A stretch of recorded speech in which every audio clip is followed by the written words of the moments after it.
Roll and Raid, c'est un roll and write pour 1 à 6 joueurs à partir de 12 ans pour des parties d'environ 30 à 90 minutes, en fonction du nombre de joueurs. Vous allez être à la tête d'un clan de vikings, votre but c'est d'obtenir le plus de points de gloire à la fin de la partie.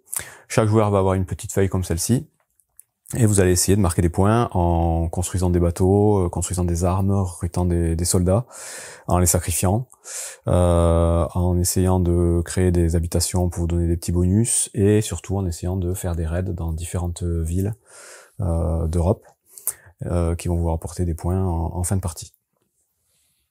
Pour la mise en place, chaque joueur va prendre une petite feuille comme celle-ci, un crayon évidemment. On va prendre donc tous les dés. Il y a les dés rouges qui vont servir pour la phase de raid et les 3 autres dés qui vont servir pour la phase de production. Ensuite, vous avez un deck de cartes, donc les cartes raid. Ces cartes-là, il va falloir identifier en fonction du nombre de joueurs le petit icône qui est en bas à droite au dos des cartes. Et donc vous allez prendre, si vous jouez à 3 joueurs, toutes les cartes numérotées 1, 2 ou 3. Et vous laisserez les cartes numérotées 4, 5 et 6 dans la boîte. Et ensuite, ces cartes, vous allez les trier par force de raid, on va dire. Donc les numéros en haut à gauche. Donc là, c'est force 1. Donc toutes les cartes force 1 seront en haut de la pile. Ensuite, il y aura toutes les cartes force 2. Et toutes les cartes force 3 tout en bas. Donc vous mélangez chacun de ces tas séparément, vous les empilez. Et vous allez piocher en début de partie autant de cartes qu'il y a de joueurs autour de la table. Donc là, on va dire qu'on est 3 joueurs. Donc on pioche 3 cartes. Ensuite, il y a un joueur qui va lancer les dés de production, donc ce sont ces dés-là. Et on va commencer la partie donc en utilisant en priorité ces dés ici. Donc la partie va se jouer en 16 tours, comme je vous ai dit, et chaque tour, il va y avoir 3 phases à faire. La première phase, c'est la phase de production. La phase de production, elle consiste à cocher la prochaine case du tour de jeu. Donc là, au premier tour, on coche le 1, au deuxième tour, on cochera le 2, et ainsi de suite. Ça, c'est pas très compliqué. Ensuite, il y a un joueur qui lance les dés, comme je viens de faire. Et ensuite, chaque joueur va utiliser simultanément 2 dés parmi les 3 qui sont disponibles ici pour faire différentes choses sur sa petite feuille. Une fois que chacun aura utilisé ces 2 dés, on passera à la phase de raid. Donc c'est la deuxième phase d'un tour de jeu. La phase de raid va consister à essayer de récupérer donc ces cartes-là en utilisant ces dés ici. Et donc là, il y aura une petite phase d'enchère en fait, vous allez voir. Et une fois que la phase de raid est finie, on fait une phase de nettoyage où on va remettre des cartes ici pour celles qui auront été récupérées, reprendre tous les dés et repartir pour un tour donc et avancer jusqu'au 6e tour. À la fin du 6e tour, on va calculer les points de victoire qui seront inscrits ici. Celui qui aura le plus de points sera déclaré vainqueur. Pour utiliser nos dés, on a plusieurs possibilités. Donc on en choisit 2, je vous dis virtuellement, chaque joueur en choisit 2 qu'il va utiliser. La première utilité, ça va être pour gagner des ressources. Donc les ressources, ça se passe ici. Ça va être du bois, du métal ou des villageois. Donc ça fait partie des ressources, des villageois ou des soldats. Là, le principe, c'est qu'on va pas écrire les valeurs de dés.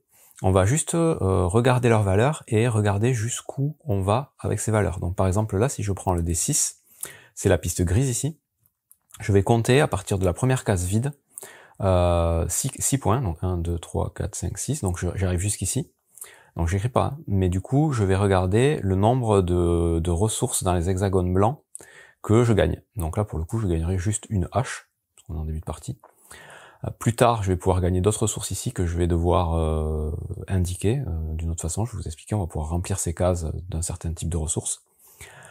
Mais voilà, il faut réussir à atteindre. Par exemple là le D3 marron, j'avancerai jusqu'à 3, j'avancerai jusqu'ici, donc je gagnerai pas de ressources. Ça servirait à rien d'utiliser ce dé ici. Par contre, si j'avais pu faire 4, j'aurais pu gagner un bateau. Idem pour le dé jaune. Le dé jaune, il fait que 1, donc il m'amène que à la première case et je débloque rien. Si j'avais eu 2, j'aurais pu avoir une petite maison. Donc c'est comme ça que ça fonctionne. Et vous allez voir qu'on va pouvoir améliorer ces pistes de ressources en venant cocher des cases ici pour que on puisse comptabiliser les dés à partir de la première case libre qui sera une case non cochée du coup, et pour pouvoir aller éventuellement plus loin sur la piste et gagner plus de choses. En sachant que la dernière case ici avec 2 ressources, c'est considéré comme une seule case, c'est-à-dire que si vous atteignez cette case-là, vous gagnerez les 2 ressources que vous aurez dessinées dans ces hexagones ici. Donc ça c'est première utilisation, vous prenez un dé et vous dites je gagne une ressource. Ces ressources quand vous les gagnez, vous allez les inscrire sur votre plateau en dessous, dans la zone du bas, donc cette grande zone ici. Si vous gagnez des habitations, donc les petites tentes ici, vous allez venir cocher une case habitation sur la piste qui est tout en bas, celle de votre choix. À partir du moment où vous allez en cocher une seule, il se passera rien, mais dès que vous aurez débloqué la deuxième pour les premières ou la troisième pour les 3 dernières cases, vous allez tout de suite gagner, entourer un petit dé bonus. Donc tous les dés blancs qu'il va y avoir dans le jeu, donc il y en a ici, il y en a sur les pistes ici, et il y en a éventuellement ici sur les pistes de Dieu. Ces bonus-là, ce sont des dés bonus supplémentaires que vous pourrez utiliser à votre tour, à usage unique. C'est-à-dire quand vous les gagnez, vous les entourez, quand vous les utilisez, vous les rayez et vous en avez plus pour le reste de la partie. Ouais, moi j'y reviendrai. Du coup, voilà, les petites maisons, vous cochez ici. Éventuellement, si vous remplissez les conditions d'une même case, vous gagnez le dé bonus, comme je vous disais, et vous gagnez le petit bonus qui est inscrit dans la case. Donc il y a des petits boucliers, ça c'est des multiplicateurs de points de victoire en fin de partie, je reviendrai. Et ici, il y a 2 petites actions que je vais expliquer aussi tout à l'heure. Donc ça c'est pour les petites maisons. Les petites haches, tout simplement, vous allez venir colorier l'intérieur de l'hexagone, donc la plus petite zone d'un hexagone, à chaque fois vous en gagnez une. Donc une hache égale un petit hexagone. Et quand vous allez utiliser cette hache, parce que là donc vous gagnez vos ressources et ensuite vous les utilisez, vous colorierez la partie la plus large de l'hexagone pour dire que ça a été utilisé.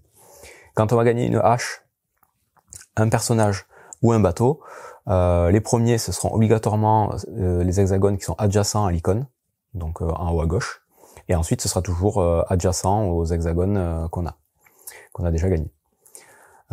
Si évidemment on arrive sur l'hexagone où il y a un dé, on gagne ce dé bonus pour plus tard.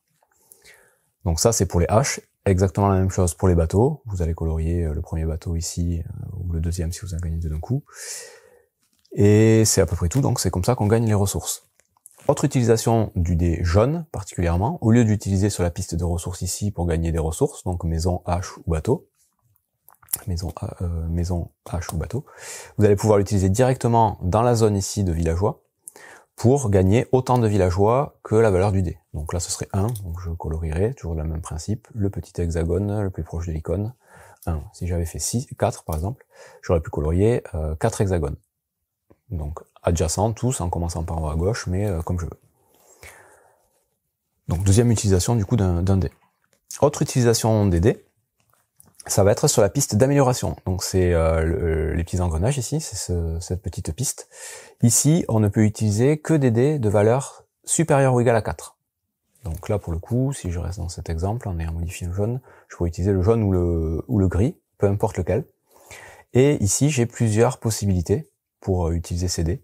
Je vais pouvoir, sur la première case ici, venir cocher une case d'une des pistes de ressources, comme je vous expliquais tout à l'heure, la case la plus à gauche d'une des pistes, pour me permettre d'aller plus loin ensuite quand j'utiliserai les dés sur cette piste. Cette action-là, de cocher une case, on peut la faire autant de fois qu'on veut dans la partie. Donc là, je pourrais très bien utiliser, si je veux, ces 2 dés pour venir cocher 2 cases en utilisant cette première action ici sur des pistes les mêmes ou de pistes différentes.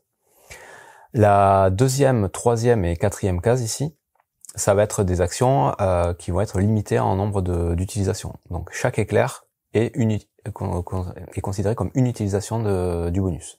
Donc la deuxième case ici, je ne pourrais la faire qu'une seule fois. Donc pareil, j'utilise un dé de valeur 4 ou plus, je vais cocher l'éclair pour dire que je l'ai fait, et je vais tout de suite venir cocher 2 cases dans les pistes de ressources. Donc c'est la même chose, sauf que celle-là on n'en coche qu'une, on peut le faire autant de fois qu'on veut, celle-là on en coche 2, et on le fait qu'une seule fois dans toute la partie. La case juste après, c'est l'action qui va vous permettre de rajouter donc des petits symboles dans les hexagones vides, et de gagner du coup les ressources correspondantes. Donc là, pareil, vous allez pouvoir le faire 4 fois, vous avez 4 éclairs, donc la première fois que vous le faites, vous cochez un éclair, et vous allez dessiner tout de suite soit un bateau, soit une hache, soit une tente, dans l'hexagone de votre choix. Donc vous pouvez très bien dessiner une tente dans la première piste, un bateau dans la deuxième, enfin vous faites comme vous voulez, dans l'ordre que vous voulez, et du coup c'est des nouvelles ressources que vous gagnerez éventuellement quand vous utiliserez la piste de ressources.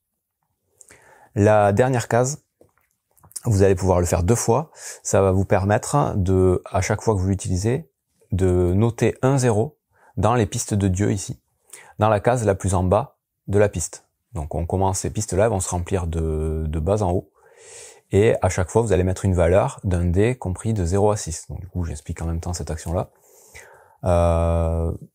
N'importe quand vous allez pouvoir utiliser un dé pour inscrire sa valeur, peu importe la couleur, inscrire sa valeur dans la case la plus en bas d'une des 2 pistes. Vous avez 2 colonnes, chacune est une piste, c'est 2, donc tir et injured. Donc là, si j'utilise un dé, je mets un 3 ici, et tout de suite on gagne l'icône qui est juste à côté. Donc là on gagnerait un bateau, là on gagnerait un dé bonus, un bateau, un dé bonus, un bateau, ainsi de suite, et là c'est une hache, un dé bonus, et ainsi de suite. Bon, mais cette action-là, elle vous permet tout de suite d'inscrire 2 zéros sur la même piste ou sur 2 pistes différentes. Et vous allez pouvoir le faire 2 fois. L'intérêt dans cette piste, c'est d'utiliser des dés de le plus faible valeur possible, parce qu'en fin de partie, vous allez gagner, si vous êtes dans cette zone, 10 points, si vous êtes dans cette zone, 15 points, et si vous arrivez tout en haut, 20 points, moins toutes les valeurs additionnées que vous avez inscrites dans les cases. Donc il faudra faire attention à pas mettre de trop grosses valeurs ici, parce que c'est des points négatifs. Donc voilà pour ce bonus. Ensuite, les bonus du bas, ce sont des bonus permanents, que à partir du moment où vous les débloquez, vous les cochez, et vous pourrez vous en servir à tous les tours jusqu'à la fin de la partie. Premier, deuxième et troisième, ça permet tout simplement de faire +1, -1 sur les dés de la couleur correspondante. Quand vous faites l'upgrade, vous n'êtes pas obligé d'utiliser le dé correspondant, donc là je peux très bien utiliser mon dé gris pour faire l'amélioration du dé marron. Ça c'est pas un souci, et donc plus tard, quand j'utiliserai le dé marron, ben, je pourrais faire un -1 ou un +1 dessus. Donc faire des moins, ça va servir sur les pistes ici, comme je viens de vous expliquer, pour avoir des petites valeurs. Faire les plus, ça va servir surtout pour les ressources et éventuellement les personnages ici. Le dernier bonus qu'on peut avoir ici, c'est d'avoir un +2 sur les dés rouges. Donc les dés rouges, je ne les ai pas encore expliqués, ils vont servir pour la phase de raid, la deuxième phase du tour. Donc quand vous avez cette case, ben, en permanence, chaque fois que vous lancerez les dés rouges, vous aurez +2 sur votre total. Donc voilà pour l'utilisation des dés, les 2 valeurs que vous allez choisir parmi ces dés-là, vous allez pouvoir les utiliser, comme j'ai dit, les ressources, les personnages ici, des upgrades si vous avez des dés supérieurs ou égaux à 4, et les 2 pistes de dieu ici. Et sachant que toutes ces actions, vous allez pouvoir aussi utiliser, je vous dis, les dés blancs que vous allez gagner, vous allez pouvoir les utiliser en plus des 2 dés que vous aurez utilisés pour venir cocher des choses supplémentaires dans ces différentes actions. Par contre, on peut pas combiner 2 dés blancs. C'est-à-dire si vous avez un 1 et un 4, vous pouvez pas dire j'ai un 5 et je fais quelque chose. Chaque dé est à usage unique. Et ces dés blancs, ils sont utilisables que pendant cette phase de production pour ces différentes choses. Ils pourront pas être utilisés pour la phase de raid que je vais expliquer juste après. Une fois que chacun a utilisé donc tous ces dés pour la phase de production, on passe à la phase de raid. Donc la phase de raid, il va y avoir, comme vous disiez, une petite enchère à faire. C'est-à-dire que au début de la phase de raid, il faut identifier déjà sur les cartes raid comment ça marche. Vous avez le nom de la carte en haut à droite, c'est pas très important. Vous avez le nombre de points de victoire que ça va vous rapporter en bas à gauche, et le nombre de boucliers que ça va vous rapporter aussi. Ensuite, vous avez la valeur tout à droite avec les dés, qu'il va falloir essayer de dépasser ou atteindre avec les dés rouges que vous allez lancer si jamais vous avez la possibilité de faire le raid. Et avant ça, il va falloir regarder si vous avez les bonnes ressources pour pouvoir faire le raid sur ces cartes-là.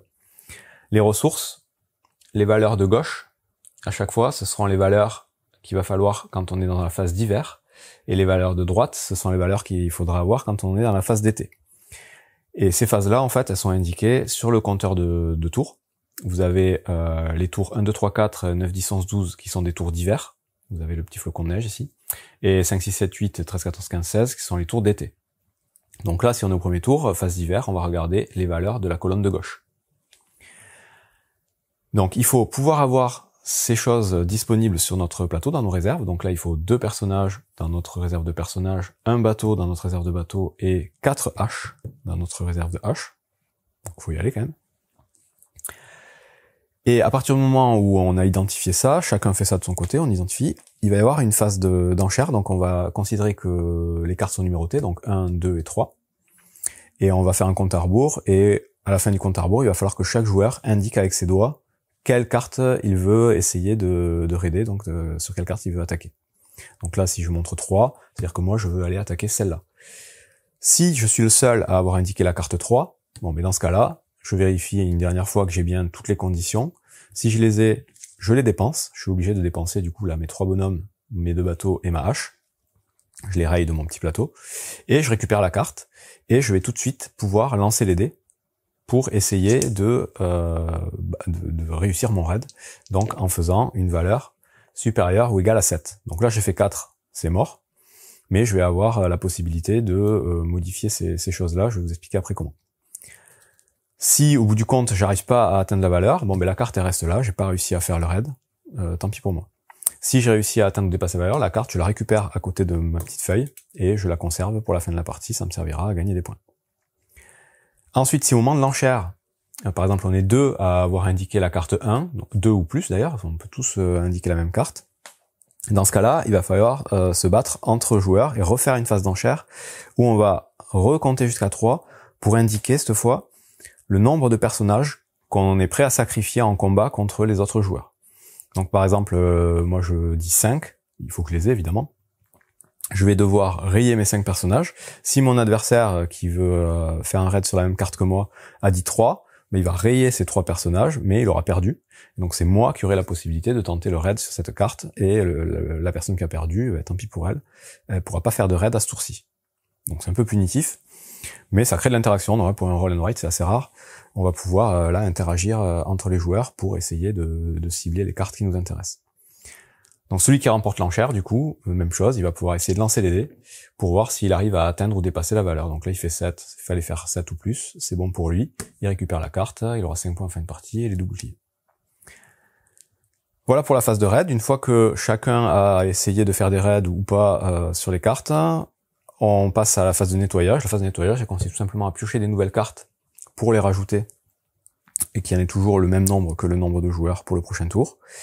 Et c'est à peu près tout, on repart pour un tour, donc on recommence à cocher la case 2 et on recommence à jouer un tour complet. La dernière chose qui me reste à expliquer, c'est le petit bonus ici. Ce petit bonus ici, en fait, à chaque fois que vous allez sacrifier un de vos personnages, n'importe quand pendant votre phase de production, vous allez pouvoir faire un +1 sur le dé de votre choix. Ça peut être un des 3 dés de production ou un dé blanc que vous voulez utiliser. Donc pour chaque personnage, vous avez +1. Donc ça, vous pouvez le faire en rayant autant de personnages que vous voulez. Ensuite, pendant la phase de raid, si vous sacrifiez un personnage, vous allez pouvoir faire un +2 sur le total de votre lancer de dés. Ça va vous permettre d'atteindre ou dépasser la valeur nécessaire. Ou alors, en rayant un personnage, vous allez pouvoir tout simplement relancer vos 2 dés. Et là, pareil, vous pourrez le faire autant de fois que vous avez de personnages à rayer. Donc ça, voilà, c'est le petit bonus qu'il faudra pas oublier. De la même façon, nos personnages, on va aussi pouvoir les sacrifier au tout début des tours 4, 8, 12 et 16. Parce que là, avant de faire le tour normal, donc production, raid et nettoyage, chaque joueur va devoir décider combien de personnages il veut sacrifier, parmi ceux qu'il aura de disponibles. S'il en sacrifie 0, il aura moins de points, donc on inscrira ici pour le tour 4, ici pour le tour 8, ici pour le tour 12, ici pour le tour 16. S'il en sacrifie 1, il gagne 2 points, 2, il gagne 4 points, et s'il en sacrifie 3, il gagne 6 points. Donc ça va être un moyen de gagner des points en fin de partie. Voilà, c'est à peu près tout pour les règles de base. Vous allez donc enchaîner les tours, donc 16 tours en tout, avec chaque fois donc phase de production, vous avancez le tour, vous lancez les dés, vous utilisez vos dés. Phase de raid, vous allez cibler des cartes, éventuellement faire des enchères pour essayer de savoir qui tente le raid ou pas. Essayer de faire le raid et gagner la carte ou pas. Et phase de nettoyage, vous remettez des cartes ici et vous recommencez un nouveau tour. À la fin de la partie, donc à la fin du 16e tour, on va compter les points en additionnant les différents points de victoire qu'on aura gagnés dans les différentes zones de notre feuille. Vous avez la petite pastille jaune ici qui correspond aux personnages sacrifiés au début du tour 4, 8, 12 et 16. Donc ici, vous allez additionner toutes les valeurs que vous aurez ici, vous les mettrez ici. Ensuite, en vert ici, le cercle vert, ça va être le nombre de cases cochées que vous aurez sur vos pistes de production, donc le nombre d'upgrades que vous aurez fait en utilisant ces actions ici, ou éventuellement en gagnant le bonus ici que j'ai pas expliqué, qui vous permet, dès que vous avez les 2 maisons ici, de gagner tout de suite 2 coches sur la piste directement. Donc là, vous considérez toutes les coches que vous avez et vous regarderez combien de points ça vous rapporte. Donc 5 coches, 2 points, 6 coches, 7, 8, 9, et 9 et plus, vous allez avoir plus 3 par rapport à 12 à chaque fois. Un truc que j'ai pas dit, c'est que les coches, à chaque fois que vous cochez, les hexagones sont considérés aussi comme des cases. C'est-à-dire que là, si vous cochez la 4e case, vous cocherez cette ressource qui ne sera plus disponible du coup. Parce que à chaque fois que vous utiliserez le dé, vous regarderez ce qu'il y a en suivant. Parenthèse. Donc voilà, deuxième type de point de victoire, c'est les upgrades sur les pistes de production. Ensuite, on va avoir la piste donc rouge ici, qui va correspondre à nos boucliers. Donc là, on va regarder cet encart ici. On va compter combien de boucliers on a débloqués sur notre feuille ici, donc en construisant des maisons, et combien de boucliers on a sur toutes nos cartes de raid qu'on aura gagnées. Et par couleur, on va regarder combien on a et ça va faire des points. Donc on va regarder pour tous les boucliers bleus. Si on en a 3, ça fait 1 point, 4, ça fait 2 points, 5, 6, 7, 8 et 9. Si jamais on en a 9 ou plus, ben c'est plus 1 par rapport à 12 comme sur la piste verte. Donc on fait ça pour chaque couleur. Donc les bleus, si j'ai 6 boucliers bleus, ben ça me fera 6 points. Si j'ai 3 boucliers jaunes, ça me fera plus 1. Et 2 boucliers rouges, ça me fait 0. Il faut en avoir au moins 3 pour savoir des points. Donc ça, c'est ce qu'on va mettre dans le score rouge. Le score bleu, c'est la piste des dieux que je vous ai expliqué vite fait tout à l'heure.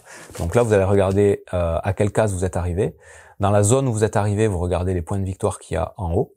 Donc si vous êtes dans cette zone-là, cette case ou cette case, vous marquez 15 points. Si dans la piste d'à côté, vous êtes à la case tout en haut, vous marquez 20 points, donc ça fait en tout 35 points. Mais à ces 35 points, comme je vous disais, vous allez soustraire le total des valeurs que vous aurez remplies sur toutes les cases. Et ça vous donnera les points en bleu.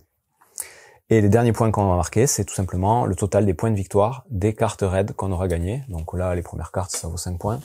Mais en fin de partie, voilà, ça peut monter jusqu'à 12. En fait, en fonction du niveau. Donc niveau 1, c'est 5 points, niveau 2, c'est 7, et niveau 3, c'est 12. Évidemment, plus on avance, plus c'est compliqué de gagner. Faites le total de tout ça, et celui qui a le plus de points est déclaré vainqueur. Il y a aussi un petit encart ici, vous avez peut-être remarqué, donc ça c'est pour une petite extension. Une extension avec des créatures, vous avez 6 cartes créatures, qui se présentent comme ceci. Vous allez pouvoir les mélanger en début de partie, donc il y a 2 types de cartes. Il y a les cartes comme celle-ci avec des dés, et les cartes comme celle-ci. Vous les mélangez, vous les mettez en tas à côté du deck de cartes raid, et à chaque fois que vous allez piocher une carte raid qui indiquera un petit symbole de créature au-dessus des dés, il va falloir tout de suite piocher une carte créature et résoudre son effet directement. Les créatures au total, il pourra y en avoir que 3 qui vont sortir, parce que le deck est fait en sorte pour qu'il y ait que 3 cartes sur lesquelles il y a le symbole de créature. Si vous avez des créatures de ce type-là, ça va être des enchères entre les joueurs, donc au moment où ça sort, on va regarder ce qu'il demande, donc lui c'est des haches, lui c'est des soldats et lui c'est des bateaux. Et donc vous allez, de la même façon que pour faire les enchères, pour faire les raids, vous allez compter jusqu'à 3 et dire combien de ressources de ce type vous voulez dépenser pour vaincre la créature. Celui ou ceux qui auront dépensé le plus gagneront la plus grande récompense, donc en dessous du 1, donc 5 points. Les seconds marqueront 2 points, les troisièmes marqueront 1 point, et ceux qui n'ont rien mis marqueront 0. Et ça, on l'indique donc sur les petites cases qu'il y a ici. Donc même principe pour les autres cartes.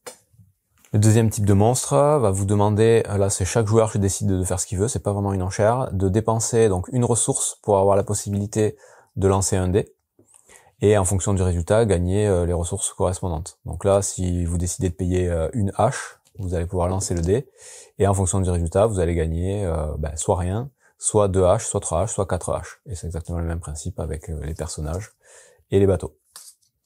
Voilà, donc c'est une petite variante qui peut apporter des petits bonus supplémentaires. Voilà, c'est tout pour Roll & Ride. Un Roll & Write pas très connu, c'est un jeu espagnol à la base, qui a été édité que en espagnol. Il y a les règles en anglais sur internet, mais voilà, je pense que pas grand monde ne connaît. Mais pourtant, c'est sympa parce que il y a un peu d'interaction, plus que je vous dis dans la plupart des jeux du genre, et les mécaniques assez originales, donc un bon petit jeu dans le genre. Bon jeu.